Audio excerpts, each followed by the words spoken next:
we go down on the scooters today? Yeah. She's 5, but when I remember when we were diagnosed, when asked how long would she live, because the fatality rates are always mentioned on any searches that you do, is this predicted till she was 9, so like she's half her age now. This is a very rare condition, and in the United Kingdom, which has approximately a population of 60 million, there are probably around about 60 people. So we're talking about one person in a million. So it's rare. Shwachman-Diamond syndrome is a collection of problems appearing in early childhood, recognised in the US in the 1960s. It's an incurable genetic condition which causes a catalogue of challenges for patients. They can't digest food properly because their pancreas doesn't function normally. Bones don't grow as they usually would, and the immune system is weak, so fighting infections is difficult. And there's the looming spectre of leukemia, because in some patients the bone marrow doesn't produce enough blood cells. Kimberly lives near Wakefield with her mum, her dad and her sister Georgina. Before she leaves for school, she needs 3 doses of medicine, vitamins and booster milk. What she had was just what they call creon. The idea is we crack it open and that goes in her food as quick as possible, really, because it starts to degenerate. And what it ultimately is, it's a replacement of the pancreas, because the pancreas doesn't work. And then the other stuff she has in the morning is just vitamins. And then the other little carton that she has as well is like a meal and a drink. It's a bit like space milk, we call it magic milk. And Georgina joins in, we've trained her and also to engage her as a sibling, and hopefully medication, though it's hard work, is a fun time. She knows what it is. I don't want her to be scared of it, because obviously that will have problems in itself.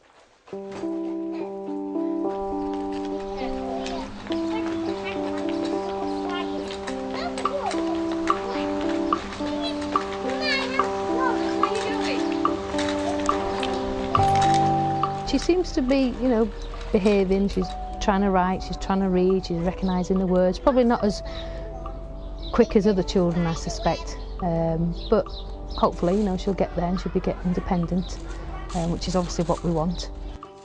If her needs, medical or learning, become too much, there is that time when she may not be allowed to go to that school, which I know other sufferers are battling with their local schools, though, especially with the medical care that is needed sometimes with the children. I'm glad, hopefully, that she isn't being seen as different other than her size, and maybe the extra help that she gets. She's got, let's say, she's got that special chair. That was just to stop her from swinging her legs. I'm hoping she's grown a little bit, so hopefully next term she can have that chair removed, because again that makes her a bit different sometimes. Every 12 to 18 months a section of bone marrow is taken to check if it's healthy. It's a gruelling day for the family. Yes, you go. Go on, nice big deep breaths. No. I'm just going to have a feel for your tummy as well. Your hands are too cold. Are they? No! Oh, good girl. There we go. Well done. Calm down. Oh, good girl. So we go down there and we literally have the bloods taken, the sample bloods, which she screams more about, which isn't very nice anyway, and checks the weight and everything. That gets analysed, and then I think you followed us to the door. Oh, I know. All right. No, hey, calm down. Be nice. And then obviously when we go in, she's sat on my knee looking at Daddy, who gets very upset and agitated, and she's put to sleep obviously with the gas. Obviously we have to sign, there's a risk of something happening while she's in there, and then we get asked to leave, obviously, which is a bit upsetting. Then you just have to sit and wait for her to come out. Obviously she comes out unconscious, which is upsetting, and then hopefully just sit and wait for her to come round. Again, other sufferers we know who have had the syndrome, unfortunately, have had the procedure and they've had heart failure and everything, so they've had to be resuscitated. So it's a bit scary of how they're going to react, but the last 3 occasions she's reacted really well. So the only issues then are 1 course of antibiotics that she's had since we last saw her. Some individuals may develop leukemia, and one of the important reasons from the haematology point of view is keeping an eye on blood counts and making sure that the bone marrow remains healthy. But if we see changes in the bone marrow, that we can start early by preparing a patient potentially for a bone marrow transplant, which is a life-saving procedure. And what we want to do, if we need to, is to provide a bone marrow transplant option before a child develops leukemia. We are very lucky in Leeds because we have developed a multidisciplinary clinic for Schwachman-Diamond syndrome, where we have a gastroenterologist, a haematologist, a geneticist, a psychologist, a dentist and a dietitian, all together in the same room that see the patients and families, and all the people in the waiting room are children and parents of patients with Schwachman-Diamond. So there's a support network as well that we build up. There is also a genetic component, and so it's important for families to have access to understanding about how the disease is passed on within families. So it gives families choices about future children and how to manage them. Putting something 45 on it? No, I haven't really. The gene for this condition was identified about 4 years ago, and so we're looking at what having the Schwachman-Diamond gene actually means, because nobody understands that at the moment. So there is a contribution too of the patients that come to our clinic and the willingness of their parents to contribute to basic science research so that we can find out how Schwachman-Diamond syndrome actually happens in the first place, so that potentially we can find out about what to do to prevent it or to improve the lives of people with it.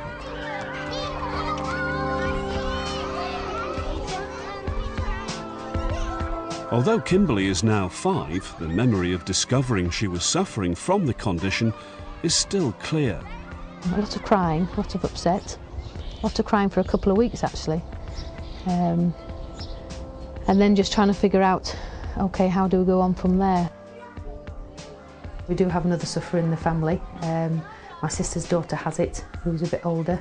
Unfortunately, she is starting to have to use a wheelchair. Kimberly's starting to complain about her joints. So you do think, well, this time next year, will we have to use a wheelchair? And having unfortunately watched her cousin for her first year and a half being very, very poorly with the disorder, we thought that was to be our same journey. Graciously, it hasn't so far. As we're learning, every child or every sufferer is different from the disorder. She's doing really well. We know she's a healthy sufferer compared to other children that have the disorder at this moment in time, because that's a nightmare, we don't know what's around the corner. And then the other caution of thought is the fact that, yes, she's 5, but when I remember when we were diagnosed, when asked how long would she live, because the fatality rates are always mentioned on any searches that you do, is this predicted till she was 9, so like she's half her age now, which is a bit scary. I mean, hopefully she'll live them out a lot longer than that, and hopefully maybe medication and research will help us keep her well. One of ultimately the things is the bone marrow, and none of us are a match, so if her bone marrow does collapse, which is possibly one of the things that could happen, we can't help her. We're going to have to go on the world search, which obviously the clock's ticking, like with all of the conditions of trying to find somebody before it's too late.